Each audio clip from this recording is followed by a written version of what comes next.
music, and inspirational stories for all to enjoy. We're glad that you could join us today. Please sit back, relax, and enjoy the show. Now, here is your host, Albert Pineda. Welcome, everybody, to this week's episode of the Casting for Fun podcast. I am your host, Albert Pineda, coming to you on Wednesday, February the 19th, 2025.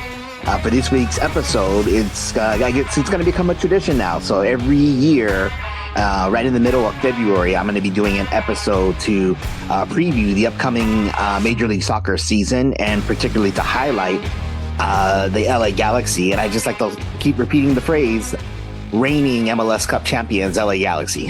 We're definitely really excited to talk about this. So super fan of the LA Galaxy, Tim Welling, will come on to the show to celebrate with me the 2024 championship game from last season. So when they won their sixth MLS Cup, we'll reminisce about that. We'll reminisce about the off season. So what they were able to accomplish as far as new signings go, talk about some of the key departures as well and how they may affect the team, and then preview the upcoming game this weekend. So remember, mark your calendars. The Galaxy season starts this coming Sunday. They're going to be hosting new expansion team San Diego FC, who they should be able to handle with no problem, because San Diego is probably going to be lame. and the Galaxy are the Galaxy. They're the best team in Major League Soccer. So there's looking forward to the season quite a bit. It's going to be really awesome and fun. And again, I just love saying it. The reigning MLS Cup champions, LA Galaxy, are back, and I'm very excited for this season. Before we get to my conversation with Tim, I just want to give you a quick preview for next week. On Wednesday, February 26th, Danny will be returning to the show, and we're going to review the final last episodes of season 6 of Cobra Kai. So the Cobra Kai is officially wrapped up. It's been an amazing, awesome experience, and I won't go into it here. I'll save it for next week, but I'm very much looking forward to talking Cobra Kai, the final episodes with my brother Danny. But in the meantime, please enjoy my conversation with Tim Welling. We're discussing all things Major League Soccer, all things LA Galaxy for the reigning MLS Cup champions, LA Galaxy, here on the Casting for Fun podcast.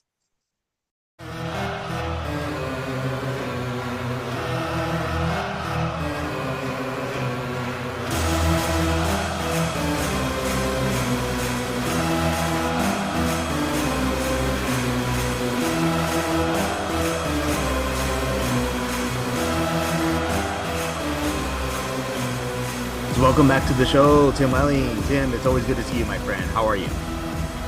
I'm doing good, Albert. Doing good. Thanks for having me on again. Oh, absolutely. Yeah, it's the awesome, most wonderful time of the year right before Major League Soccer is about to begin. So, oh, yes. yeah, less than a week away. So very excited to begin the 30th season. That's pretty crazy. There's been 29 seasons under the belt, and the Galaxy have won 6 MLS Cup championships during that time. So. That's right. Wow, like 6 out of 30. What's that? 5? Yeah, that's 20%, right? Yeah. 5, yeah. Dang, that's actually crazy to think. It is crazy to think. Yeah. But I do have some other percentage stats that I want to share too that I think will be really cool as we preview the season. So 2025 is going to be really awesome and great. But before that, let's reflect back on 2024. So actually, I don't think we've actually had a chance to sit down and talk about it. The Galaxy winning their 6th MLS Cup back in December against the Red Bulls. So an absolutely fantastic, wonderful game. Yeah. It was great. The whole season overall, just, I know when we talked last, I think it was last preseason, where the season had just started, maybe, it's interesting because you always hope that, that the team's season is going to go well, but in Major League Soccer, with all the rules they have, there's just so much shakeup every year, and so many ins and outs for like every team. You just never really know if it's going to work out or not. But yeah, it felt pretty dominant most of this. All season really. I would always use the stat I'd always mention undefeated at home, all the way through. Yep, absolutely. Yeah, last time they did that back in 2011, they won a championship too. So there you go. You love to see it. Yeah. LA, yeah. LA had great sports teams this year. Oh, absolutely. Yeah. And Galaxy was, I mean, fantastic to watch. Oh, absolutely. Totally agree. So let's go ahead and relive the moment. It's actually pretty cool. Let's go ahead and insert the audio clips of the MLS Cup final between the Galaxy and the Red Bulls just to share and bask in how awesome that moment was. So let's go ahead and do that right here. Ninth edition of the league's championship game features a pair of league originals today. And Mark Delgado in that midfield. Back line has John Nelson on the left, Yamane on the right, and then we'll talk about that front three all game long. Emil Forsberg in the middle. Everything will run through him attacking-wise for the Red Bull. And then Lewis Morgan up front with 13 goals. And then Marco Reus as well came off at halftime of the conference final with groin tightness. It's saying that Delgado's experience as anyone on the field in MLS playoff games, and Brugman had been the starter for a couple of years. But the difference you're going to see is in these situations, and that was a nice 1-2 on the move. Brugman slipping it through. Painsel's going to get there, and he scores!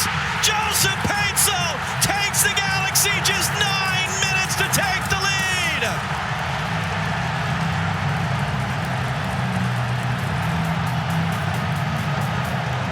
It sucks in Stroud into the midfield, and that leaves a big gap. Now all of a sudden you're running at the back line of this New York Rebel defense, and look at the gap there between the center backs for that lovely weighted ball between them.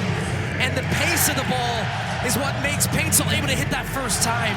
Inside of the foot, Cornell gets just enough, not enough of a touch to keep it out. One way or another, a close off an angle. You have to wait for the last minute. And Paintsel went low and underneath, so to get down quickly to make the save was tough. Here they come for more. Joveljic options either side. Joveljic!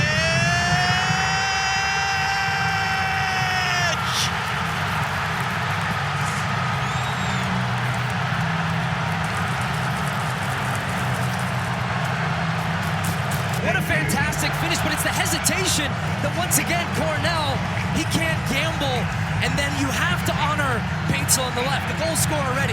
He's off balance, left foot, off the toe, doesn't matter. Fantastic finish. Side, here it comes. Manuel has to slow it up. Surreal the defender. Manuel, Emil Forsberg off the outside of the post. Forsberg picks it up, quick transition the other way for the New York Rebels, and it's eventually Forsberg inches away from tying the game. Morgan hooks the cross in, body's crashing, Forsberg, second chance, no! Berg a chance, it's cleared! Lifts it forward into the pack of bodies, it gets knocked down, it's flicked forward, it's Forsberg, it's blocked, it's popped in the air, Harper's there, back into the middle, Manuel can't get on the end of it, the flag comes up for offside. Now the Galaxy think that it's over, and it's not over. It's an offside flag. Sitting in the corner with Marco Reus. As it goes out, it's over! It is time to add a 6th star to the badge. The LA Galaxy once again have won MLS Cup.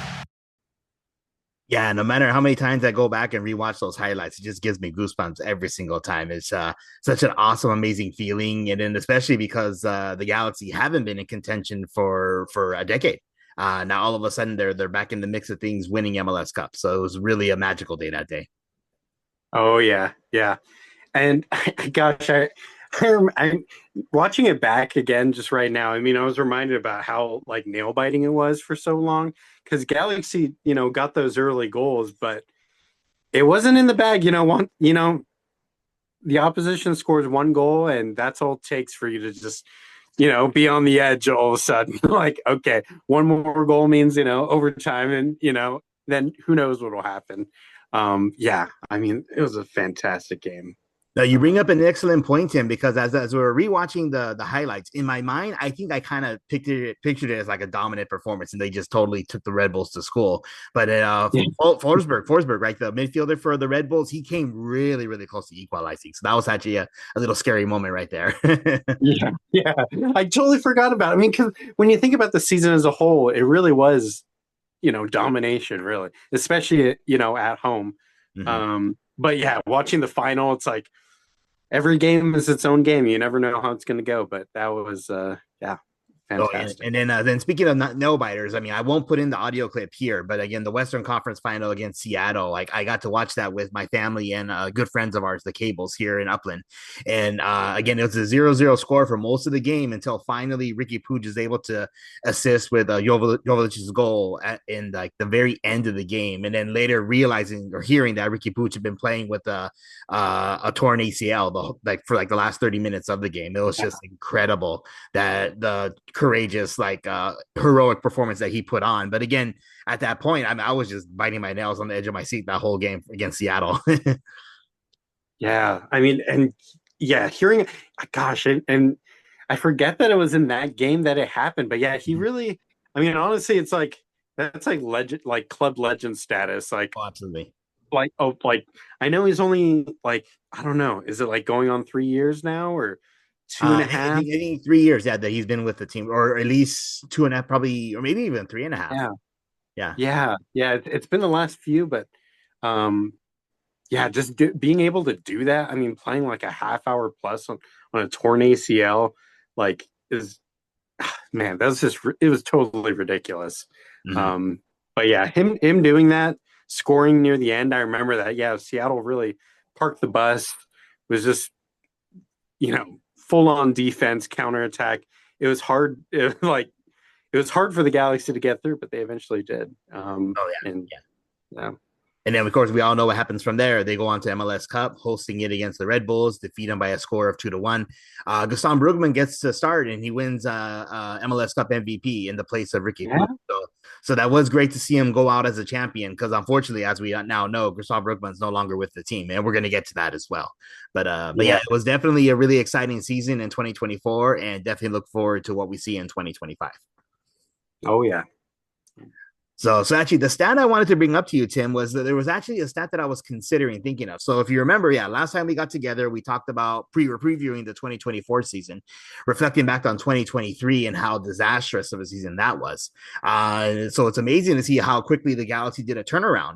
Going from not making the playoffs in 2023 to winning MLS Cup in 2024. So I was thinking in my head, how often does that happen in Major League Soccer? It kind of seems like it happens somewhat frequently. So I had to do a little digging and research, and I actually found the statistic by looking at Wikipedia of all places because it wasn't readily available through Google. So I had to do a lot of digging and researching myself.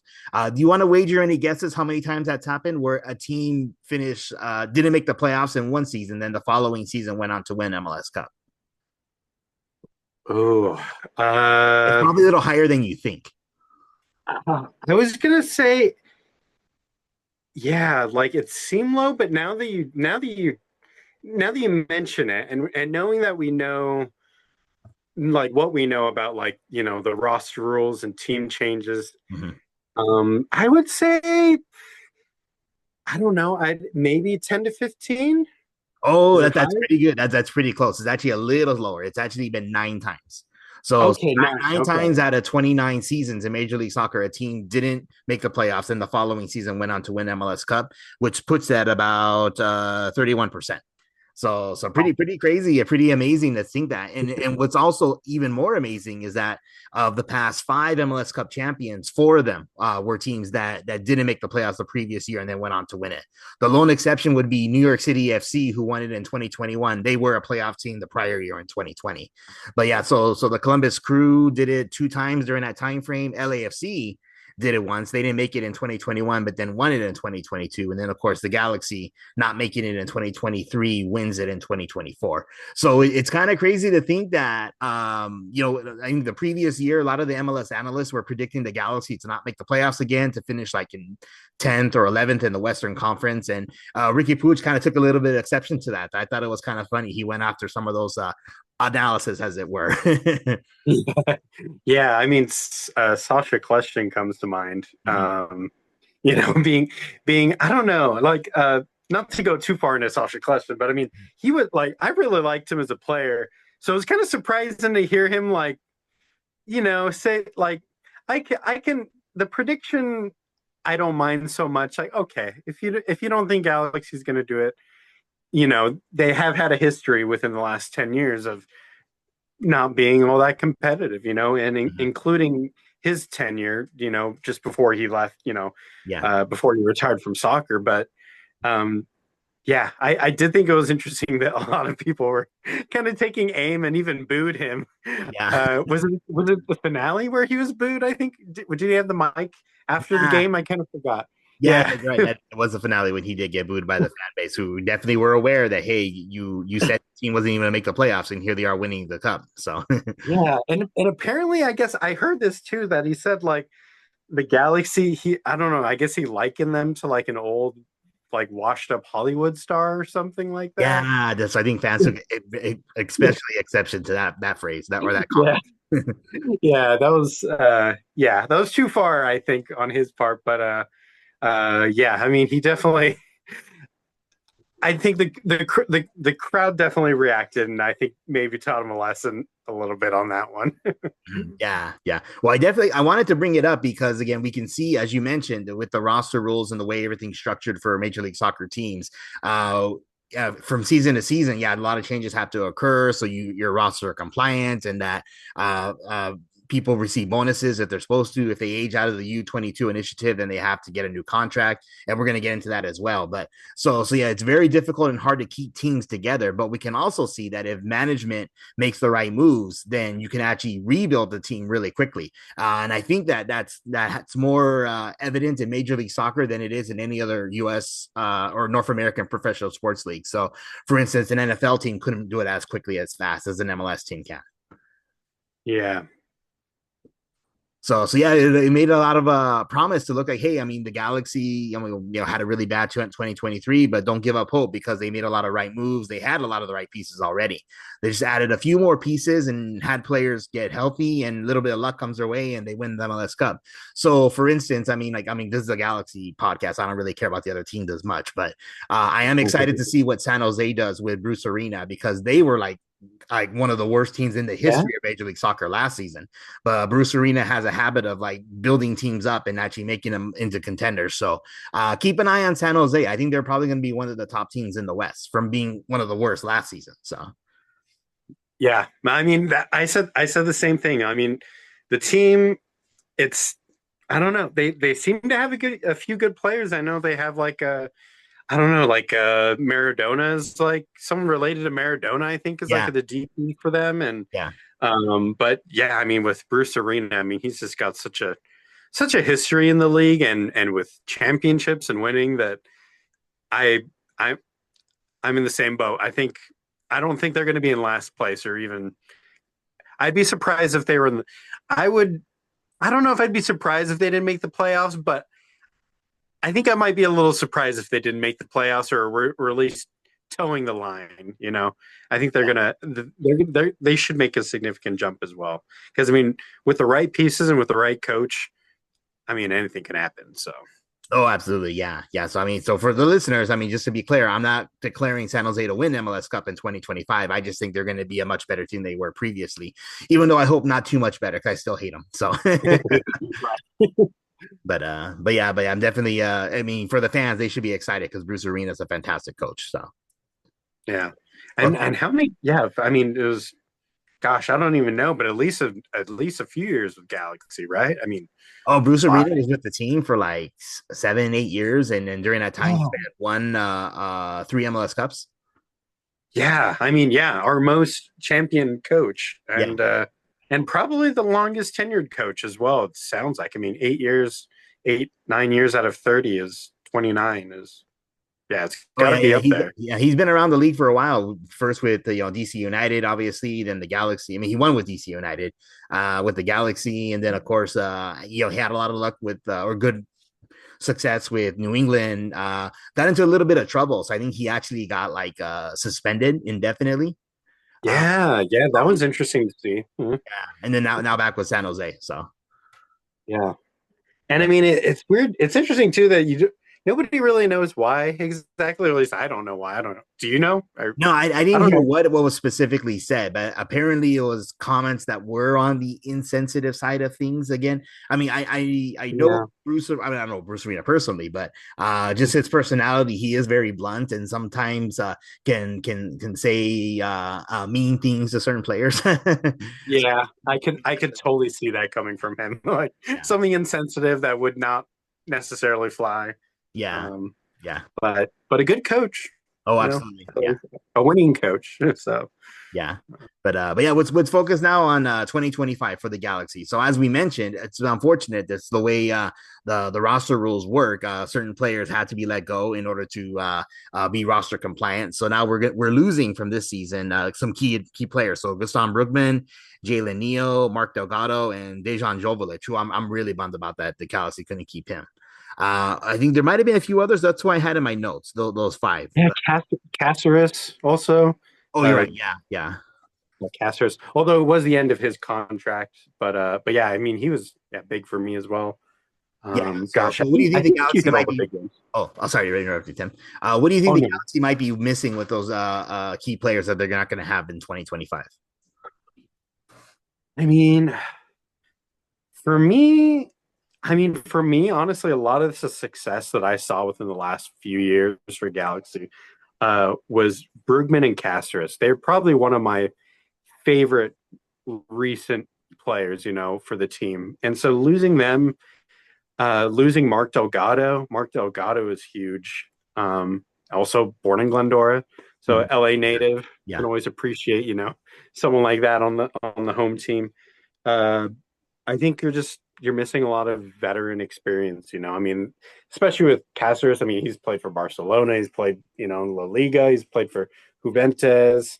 Bergman, I think he's probably had a similar trajectory. Played in Europe. I think in La Liga, maybe in Portugal. I kind of forget, but he's definitely floated around a bit out there as well.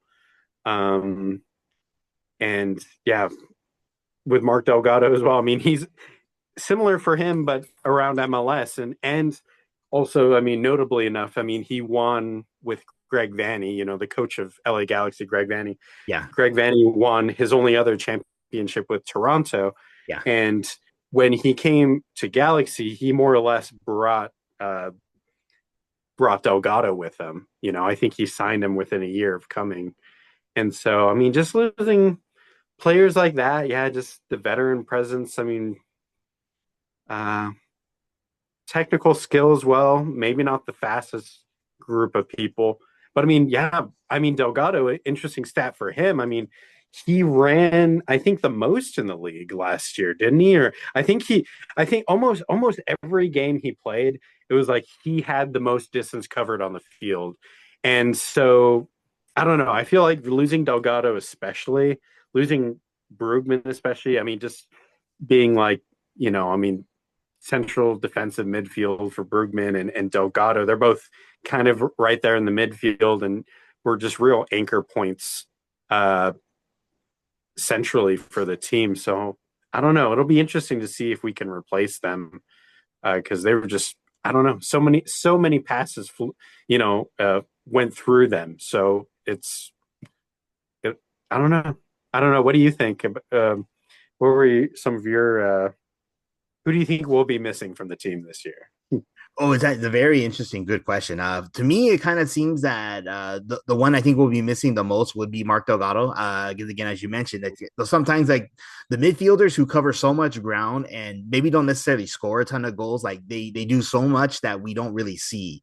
Or not because it doesn't show up on the stat line. But again, that workhorse mentality, I just love it. I think it's really great and fantastic. So I was really bummed that we couldn't keep him, and kind of bummed that he had to go to LAFC of all places. But it's the way it goes. It's a business technically. So, but I'll still wish him well. I just hate the fact that he is going to be playing there because sometimes former Galaxy players like kind of come back and bite us in the butt, as it were. So, Yeah. That's right. That could very much happen with him. Same thing with Dejan Joveljic, who again I'm so excited that he had a fantastic season last year. Bummed that the Galaxy couldn't offer the payment that he deserves, but it's great that they did the very first like pay for cash trade in Major League Soccer history. So Sporting Kansas City is going to make him a DP, pay him $4 million. So he's getting the contract he definitely does. He probably won't be getting the service he got in LA. So I don't expect him to score as many goals for Sporting Kansas City, but I definitely wish Dejan well, and I think he's going to do really good there. But I don't see Sporting Kansas City being one of the better Western Conference teams just because they're not going to be able to provide the same service he got here. Yeah, no, I'm with you right there. Yeah, I mean, who could forget? I totally forgot about Dejan leaving, and yeah, I mean, so we're without a few in the midfield. We're without Dejan, so we really don't have like a true center forward that scores consistently anymore. And I mean, to your point, it'll be interesting. I mean, wish him well. I mean, he spent his entire career in MLS with our team, and it was, when I think of Dejan, I think he was really part of the rebuild. And I think was one of actually was one of our longest tenured players, other than Jalen Neal. And I mean, now it's Eric Zavaleta. I mean, interestingly enough, coach's nephew. But yeah, I think that he was one of the longest tenured since we've had so much, roster change in the last 4 years. But yeah, I don't know if he's going to get the service in SKC. I kind of foresee it being very similar to our 2023 Galaxy season, where he didn't score a whole lot. If you remember that, I mean, he did really well early on in his first year and a half with us, and kind of became that super sub. And then in 23 he kind of fell off a little bit. I mean, I think service also fell off. We really needed wingers. And then, looking back at 2024, that's exactly what we brought in, with our DPs, Gabriel Peck and Paintsill. I mean, gave him this, and combining with Ricky, it's just the perfect service scenario for a forward, So, we'll see. Yeah, it was also really cool that in 2024, the Galaxy were the very first Major League Soccer team to have 4 players score in double digits. So it was, Ricky Puig, Joseph Paintsill, Gabriel Peck, the 3 DPs, and Joveljic. And again, if you were allowed to offer a 4th designated player contract, I for sure would have given it to Joveljic. I think he deserved it, but that's just the way it goes. But again, as I mentioned, I mean, it's great that Sporting Kansas City is going to offer him the contract that he deserves.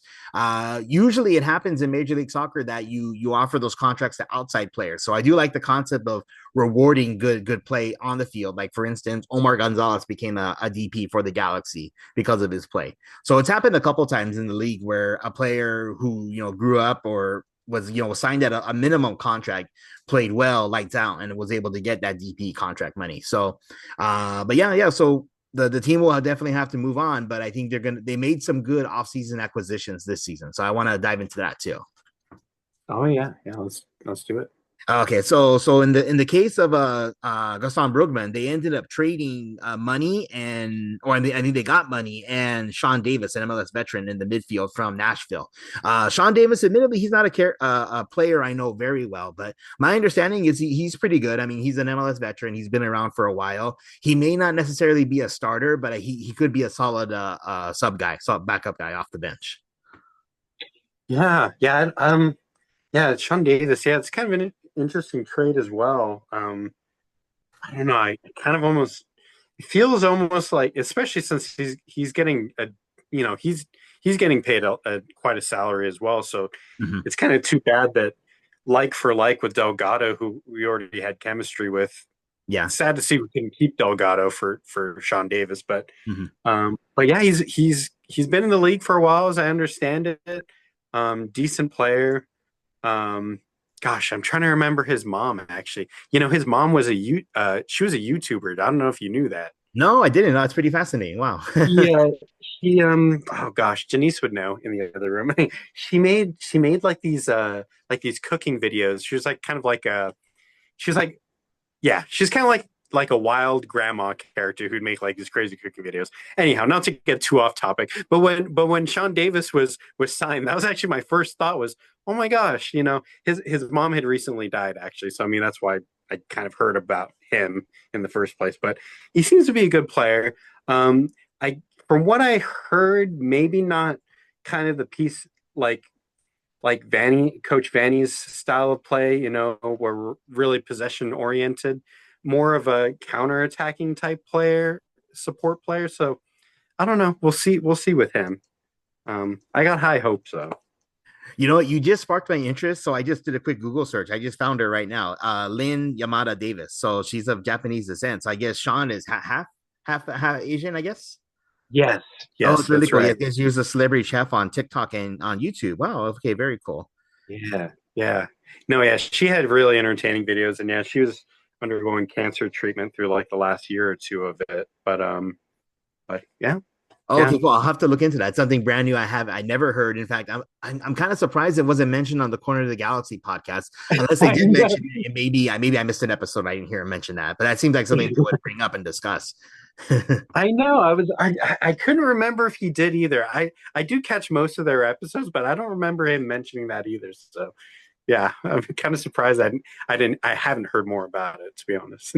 Oh yeah. Oh, okay, so then moving on with the other new acquisitions from the offseason. Elijah Wider, if I'm saying his name right. So pretty cool that he was a USL pro guy from Louisville City FC, a record transfer. So I mean, he came from the lower division up to MLS because of his style of play. So he's actually, I think, an attacking minded midfielder. So he could be a substitution in there as well. I don't see him being a regular starter, but this kid comes with a high pedigree of success. So we'll definitely keep our eyes on him. Yeah, I mean, and yeah, I think that he's been with Louisville City since 2019 or something I read. So, I mean, Yeah. he's been with the same team, just, he's been growing. He's super young, I think. I mean, I don't know, early 20s. So yeah, 21 according to my notes. Yeah, 21. 21. Yeah, wow. I think, yeah, he's got a lot of upside for sure, a lot of upside. And, I mean, coming from USL, I mean, with soccer growing and in the US, I mean, you just love to see it, like good players getting rewarded, from lower divisions, or, MLS players getting DP. It's all like, it's just a testament to, the growth of the sport in this country. And, we have a lot of good players that are kind of hiding here and there. You never know. But yeah, him, I do have a lot of hope in. Not to get too off topic again, but I don't know if you know Diego Luna who plays for RSL. Oh yeah. He plays for the national team as well now. He's been getting a few starts with them. He came from my favorite USL team, which is El Paso Locomotive. So it's kind of been, I feel like I've seen this happen, but on the flip side, like, cause I'm a fan of El Paso's soccer team. And so when I heard that RSL signed him, I was like, oh, they've got a good player in their hands. And I'm curious to see what they do with him. And now, I mean, they're talking about him getting DP. I don't know if he did this year or not, but I mean, he's been growing quite a bit as a player as well, and also from USL. So, yeah, I mean, and being that Elijah got I think the young player of the year award for USL, or young player MVP, something like that, just shows that he could be, he could go big in MLS. He's only 20. So. Really cool. Yeah, definitely the sky's the limit for all these young players. So who knows? I mean, some of them, they might drift off to obscurity, but some of them might actually become major stars. So let's just wait and see. So next up, let's see here. Matthias Jorgensen, who goes by the nickname Zanka. So established pro from Europe, from Denmark, center back, played a lot of prestigious clubs there in Europe. So he seems like, high pedigree, like high caliber player, but at the same time, as a Galaxy fan, you have to be kind of weary about some of those like older European defenders who come to play, because some of them have been really awesome, like Ashley Cole and Gel Van Dam, and some of them have been asterisk if you want to throw them. Jurgen Shelvik and Michael Ciani come to mind as just really bad players. But the good news I think we can look at is the fact that Will Kuntz, the general manager now, we talked about him last time we were together. He's got a great eye for talent. So my guess is if they wanted to sign the Zanka guy, that he has to be really good. So Yeah, yeah. I think, yeah, and seeing that he's sort of replacing Caceres as like kind of the veteran presence as our center defender. Um, I don't know. Caceres was good. Hopefully, I'm thinking, that was Will Kuntz. Hopefully, with Will Kuntz being behind this move as well, crossing my fingers for that, No, him as well. yeah, yeah. Yeah. And then another big signing from Uruguay, who they got, and my understanding is, according to the research I've done, this guy that tended to be probably immediate starter is Lucas Sanabria, Uruguayan midfielder, 21 years old, young guy, going to be filling one of those U22 spots. And again, for those who aren't familiar with the structure for Major League Soccer teams, they can allow 3 young people to be not necessarily DPs, but have their only a tiny portion of their salary counts against the cap, as long as they meet the criteria of being that young international type player. And it looks like with Dejan Jovovic aging out of his contract, that's why he was due for the pay raise. They went out and found this guy, who again I believe is also a Will Kuhn signing. So again, this Sambrina guy, he comes with a high pedigree of success as well. So he's definitely someone we should be keeping an eye on. Yeah, yeah. I mean, yeah, I don't know too much about him myself, but I have heard that he's another rising star in the up and up, which is kind of, I mean, other than the last player who we mentioned, is I think, yeah, we've got 3 really young we've got a few people. I think we've also got a signing from our LA Galaxy to our Ventura County. Oh, you're Ventura right. County. I apologize. I don't have his name in my notes, but you're right. Technically, we did sign someone from there. Yeah. Also, yeah. So I mean, if you count him, I think that's like 4 young players who have just a lot of potential upside. So yeah, we'll see with Sanabria. Yeah, I hear there's a lot of. We'll see.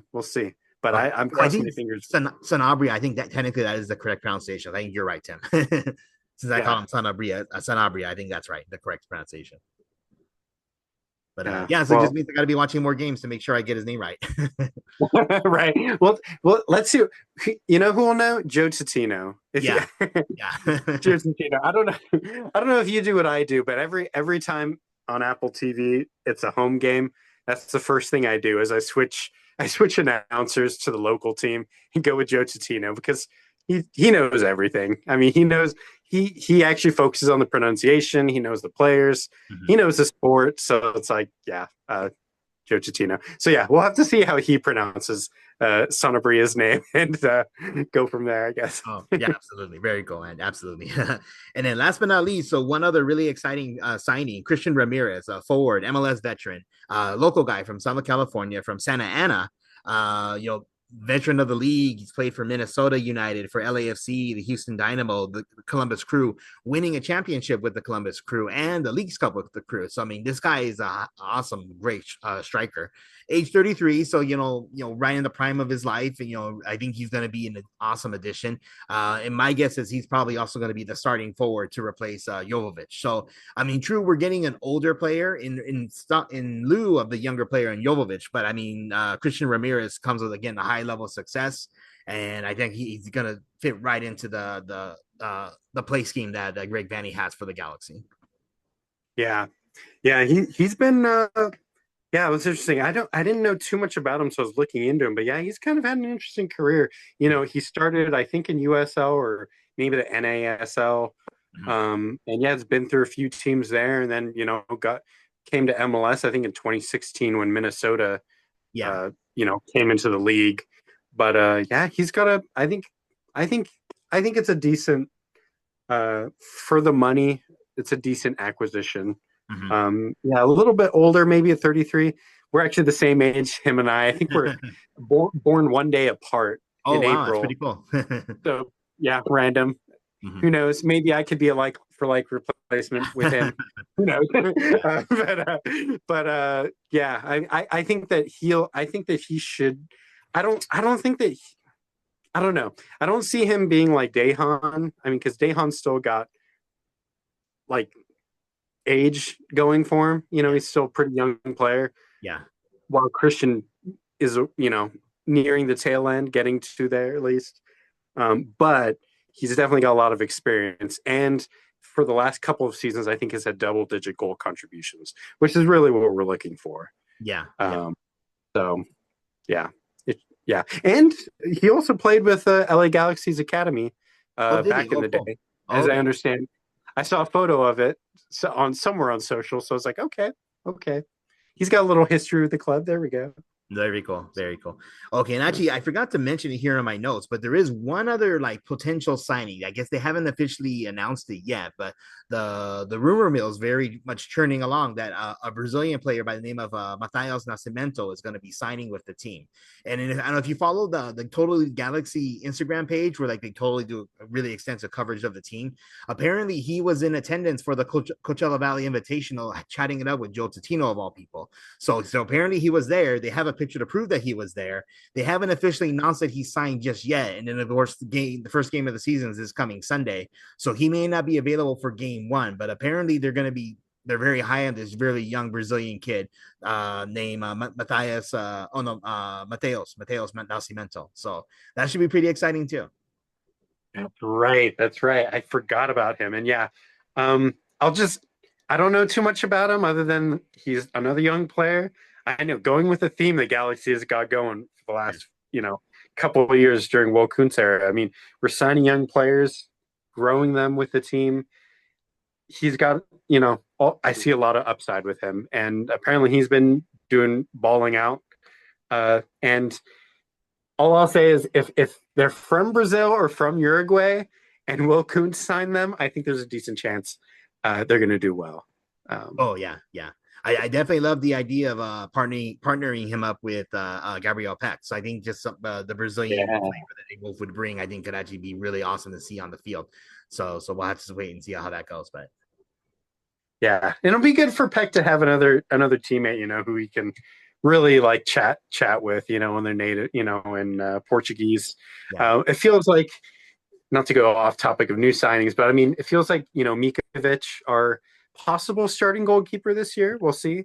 Mikovic it felt like he was sort of brought on for Dejan, just to bring another Serbian on the team who Dejan could be, and they ended up being like best friends, on the team because, they could actually talk, in every conversation. So it'll be interesting to see if we sign him. It seems like it's almost a done deal from what I've heard. And we'll see how he pairs with Peck.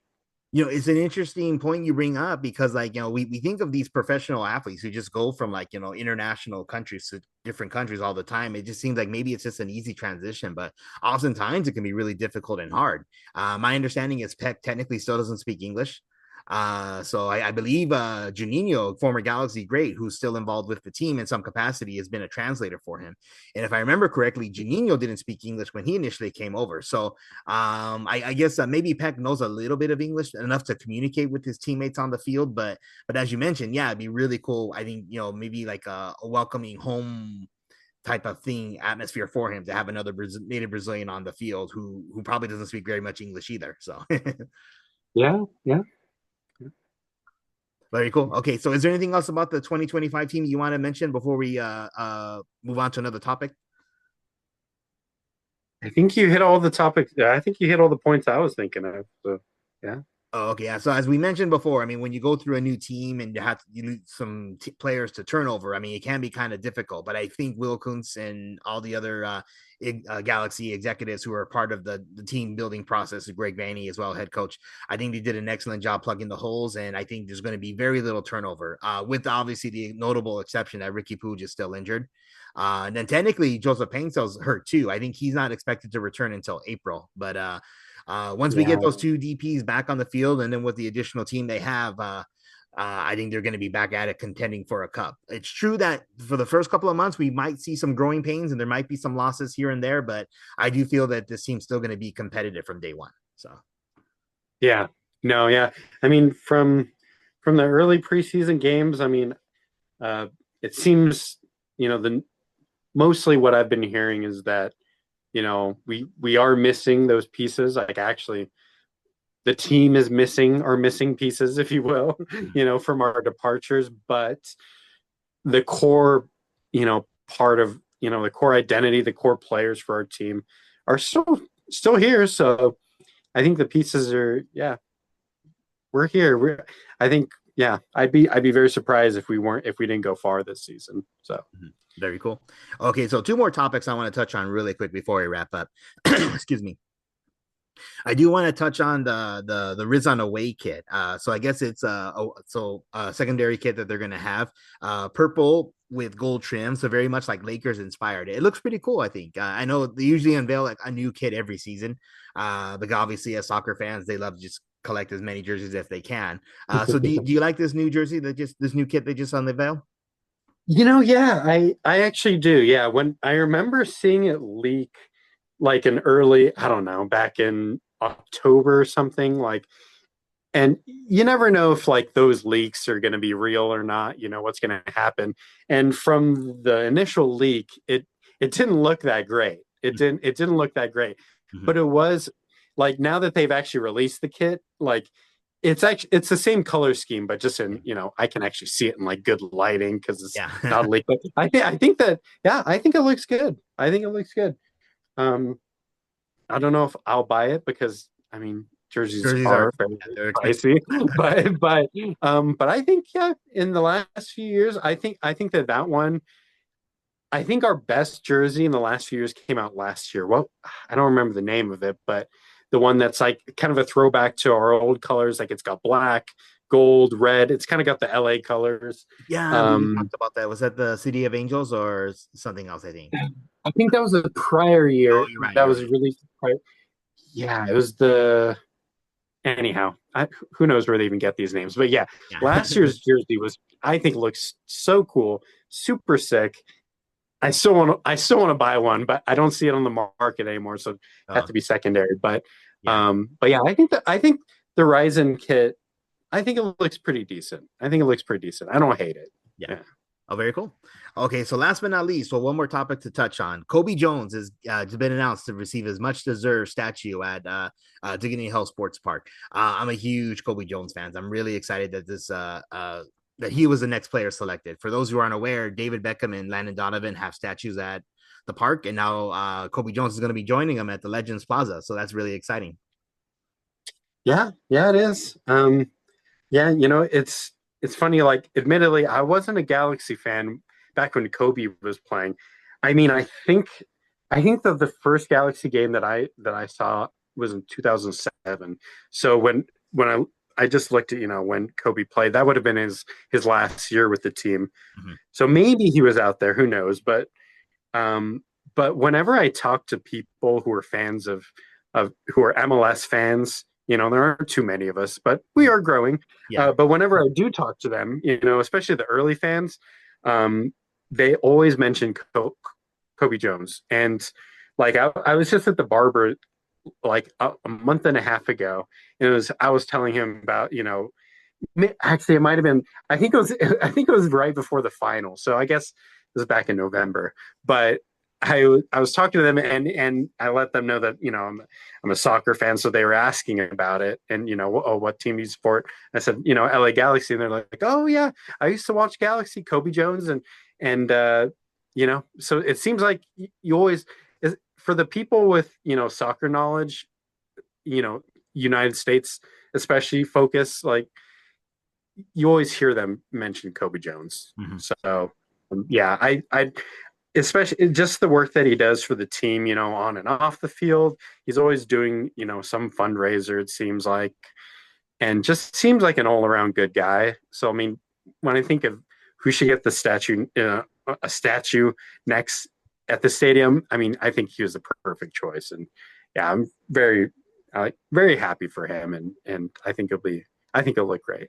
So Oh, totally agree with you, Tim. Yeah, I mean, for those who aren't aware as well, Kobe Jones does play-by-play commentary with Joe Tazino, so he's got a great soccer mind. So it's really awesome to listen to the two of them call games for the Galaxy. And as you mentioned, yeah, so many people so closely associate him with the team, which is really, really cool. In fact, I mean, as you mentioned, I mean, technically, I didn't really know. Oh, I knew who he was. I knew who Kobe Jones was, but didn't really wasn't a huge Galaxy fan initially. And I don't know, you know Mike Linford from the Glendora Stake, right? Yes. Okay, Yes. Mike's younger brother Dave Linford was a youth leader of mine, and he's a huge soccer fan. So I got to know soccer a little bit through him. I think him and his wife named their first child after Cobi Jones, if I'm not mistaken. And then Interesting.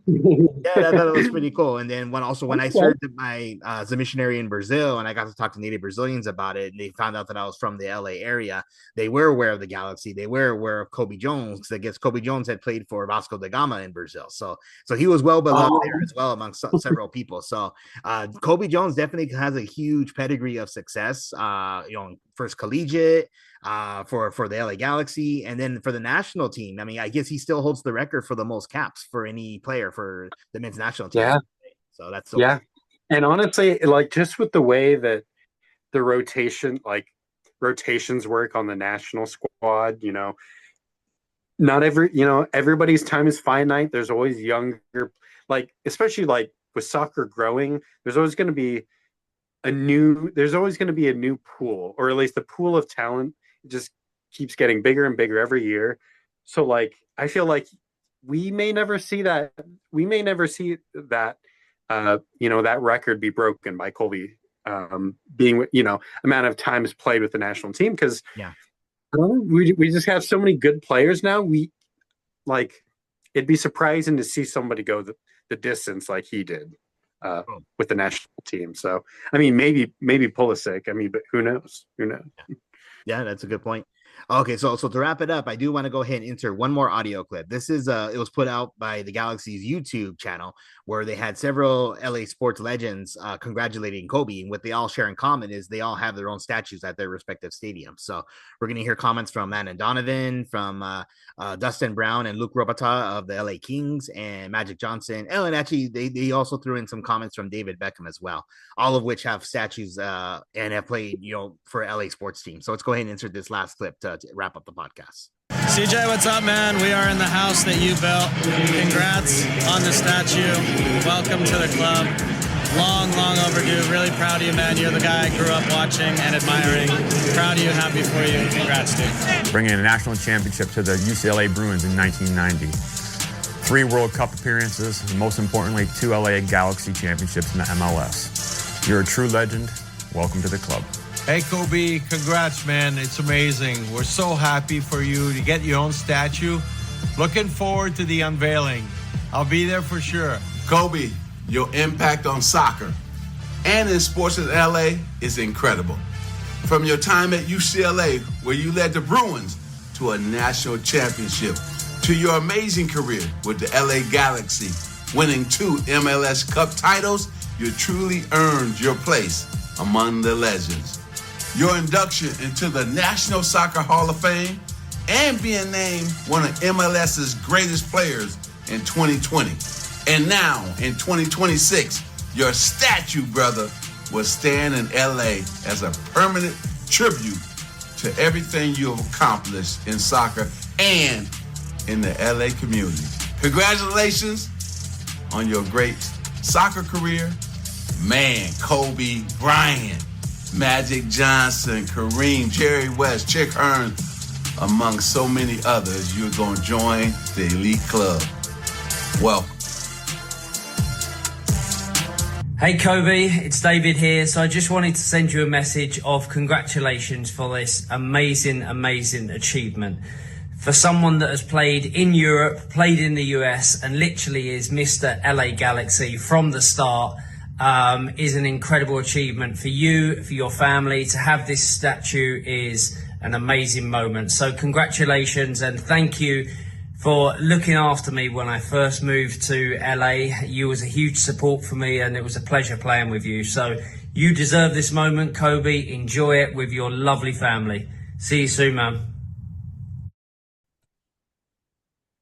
Yeah, so lots of great stuff there. It's really cool to hear just LA sports legends like list off Kobe's accomplishments, and definitely one of a kind player. And as David Beckham mentioned, he's Mr. LA Galaxy. I mean, if there's a player that you really closely associate the club with, it would probably be him, and Landon Donovan as well. I think I would too. But yeah. So very excited for the statue unveiling, which won't be until 2026, so next year. But yeah, I've gotten to see the Beckham statue, the Donovan statue in recent games that I've attended. So I'm definitely looking forward to Kobe's, and gonna probably what they mentioned as well on the Corner of the Galaxy podcast. There's room for more statues to come. So we'll have to see about that, right? Yeah, it'll be interesting. But yeah, it's on it. What more can we say? I mean, you love to see it. When you think of LA Galaxy, Cobi Jones is, one of the first. So it'll be good to see it. Awesome. And then so last but not least, we'll just briefly touch on the game. This coming Sunday is the home opener against the new expansion team, San Diego. So yeah, February 23rd, next Sunday. The Galaxy begin to defend their cup. They're very excited to face San Diego. My understanding is they're not very good, so the Galaxy should be able to handle them no problem. But yeah, I'm excited for the season to start. I'm just itching for more soccer. Oh yeah, I can't wait. Yeah, I think it'll be a Galaxy W on Sunday. I'm guessing 2-1. That's going to be my scoreline guess. Oh, very cool. I think I'm going to go with 2-0. I think they can shut out the San Diego, and then we'll go from there. We'll see what happens. But very cool, Tim. Is there anything you want to discuss or cover, or have we covered everything pretty good? I don't know. You brought up, honestly, every player I was thinking of talking about tonight, you brought up. So, I mean, I think we covered it, man. Oh, awesome. So, Tim, it's always a blast to have you talking MLS, particularly talking the Galaxy. And I definitely want to have you on for more soccer talk and for pretty much anything. Again, I just love hosting this podcast on a weekly basis. But if there's nothing else, we'll go ahead and wrap up. But Tim, thank you for giving me your time tonight. Always a pleasure. And be sure to give my love to your family. All right. Likewise, Albert. Thanks for having me. You're welcome. And to the listeners, you've been listening to the Casting for Fun podcast. Have a good night. Go Galaxy.